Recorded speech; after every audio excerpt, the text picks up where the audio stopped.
E está aqui a representante da Escola Concept, a Priscila Torres.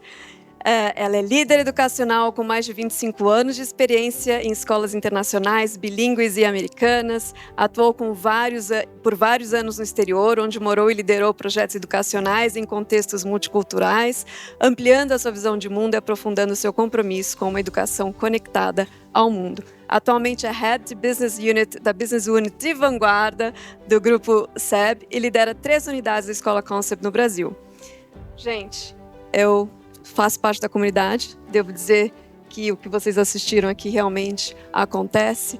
E como vocês viram no vídeo, a gente falou de sustentabilidade, comunidade, empreendedorismo e inovação digital. E tudo e mais um pouquinho que tem aqui também no nosso evento. Olha o alinhamento! Priscila, Pocas. Obrigada. Obrigada. É uma honra para a gente estar aqui hoje. E, Tatiana, é exatamente isso. Quando a Tatiana me falou desse evento, eu arrepiei e falei, nossa, a gente quer estar junto. Então, é uma grande honra e um grande prazer poder representar a Concept aqui nesse palco. Opa! Então, hoje a gente vai falar um pouquinho sobre esse redesenho de escolas. Como que a gente chega nessa escola do futuro? O que significa essa escola do futuro? E muitos de vocês, quando vocês pensam nisso, talvez sua mente tenha ido para um lugar, né, tecnológico, né? Mas, na verdade, a resposta é muito mais simples. E é isso que a gente vai explorar um pouquinho aqui juntos hoje. Muitos de vocês podem já ter ouvido essa frase, que uma coisa acontece gradativamente e, de repente, quando a gente menos espera, aquela coisa realmente se realiza. Quando a gente pensa lá atrás, quando a gente pensa nessa linha do tempo, quando a gente pensa em mudança, a gente entende que as mudanças, elas não são lineares. Elas são exponenciais. Por décadas, a gente sente que tudo aconteceu gradativamente. Mas será que foi tão gradativo assim? Quando a gente pensa nesses dados, a gente consegue entender que não teve nada de muito gradativo. Na verdade, tudo aconteceu num passo bem acelerado. A internet ficou aí, quando a gente pensou nessa revolução da internet, ela demorou décadas para acontecer. Na hora que a gente sai dessa fascinação pela internet e entra nesse mundo de Web 2.0, e muitos de vocês devem estar se perguntando, Web 2.0, o que foi isso?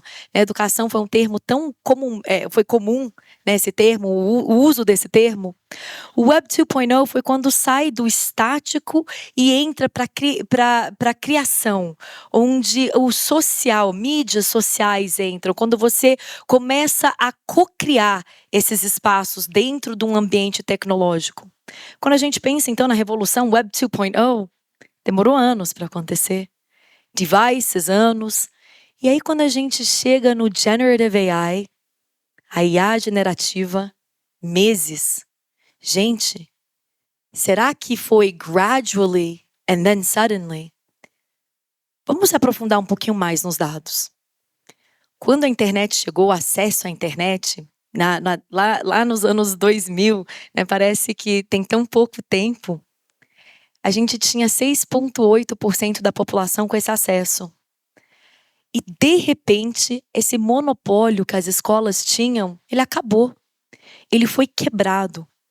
As escolas tinham algo muito precioso. Elas eram detentoras de todo o conhecimento. E, de repente, de uma hora para outra, ela acaba não sendo mais essa detentora do conhecimento. Esse conhecimento, que era do monopólio exclusivo das escolas e dos professores daquela época, que hoje a gente já chama de educador, ele acaba. O educador, em sua sala de aula, naquele espaço de aprendizado, ele tinha todas as respostas. Ele é o único que tinha acesso àquele conhecimento, naquela quantidade e naquela complexidade. E, de repente, os estudantes, dentro daquele espaço de aprendizado, tinham acesso a tudo. Então, como que esse educador iria se diferenciar? Aí começa. Em 2015...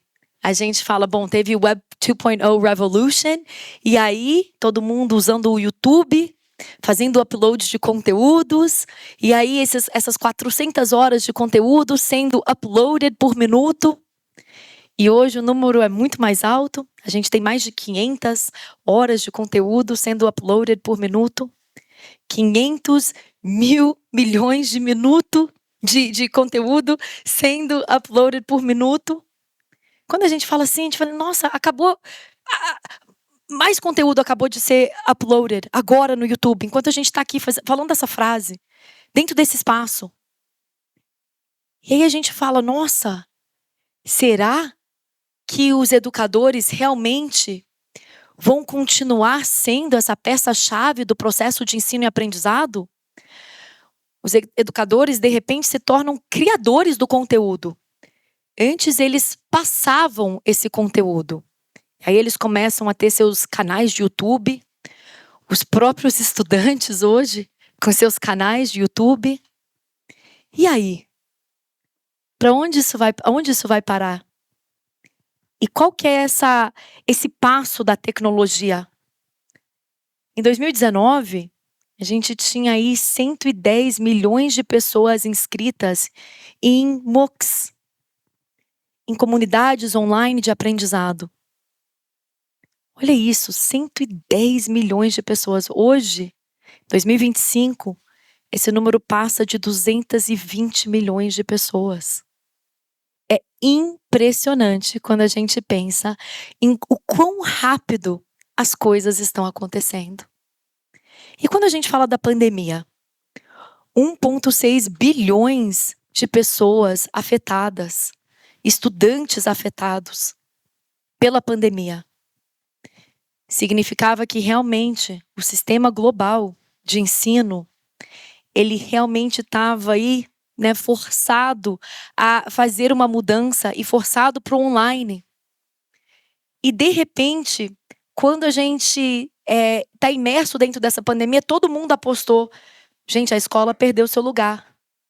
A escola não precisa mais existir. Todo mundo tem acesso a conteúdo em casa. Mas isso também não aconteceu. Porque naquele momento, a gente percebeu que a conexão humana era muito mais importante. E ela era fundamental para que tudo pudesse acontecer com relação ao processo de ensino e aprendizado. Os pais conseguiram entender que a socialização era uma grande peça de toda essa equação. E aí a gente pensa, nossa, parece que foi tudo tão devagar, mas será que foi mesmo? Será que foi tudo tão gradativo assim?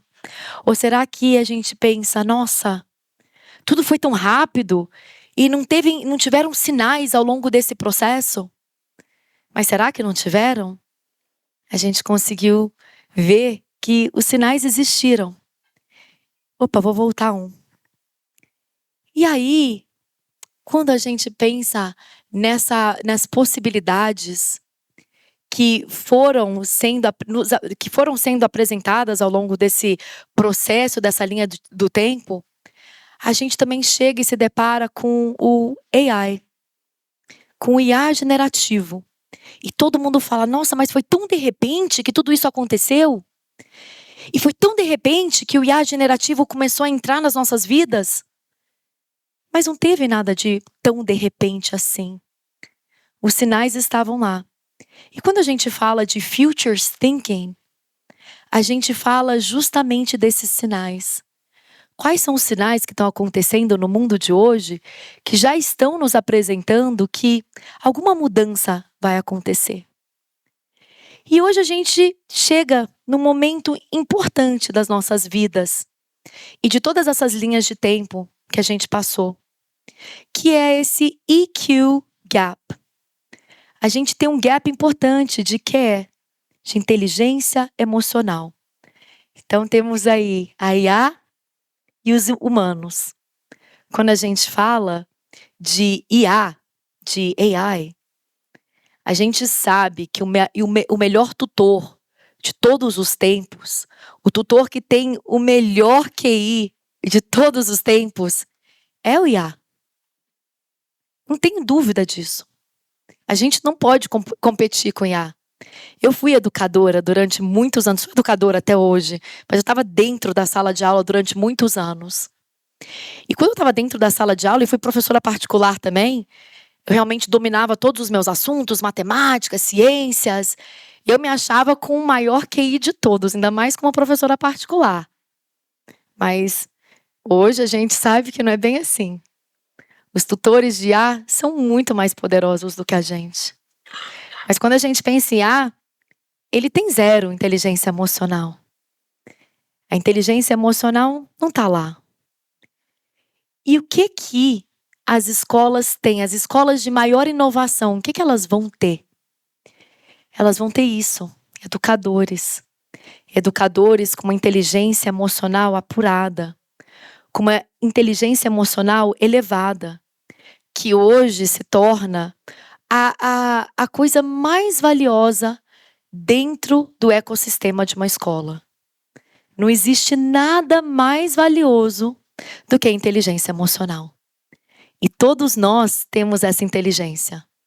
E todos os nossos educadores têm essa vantagem.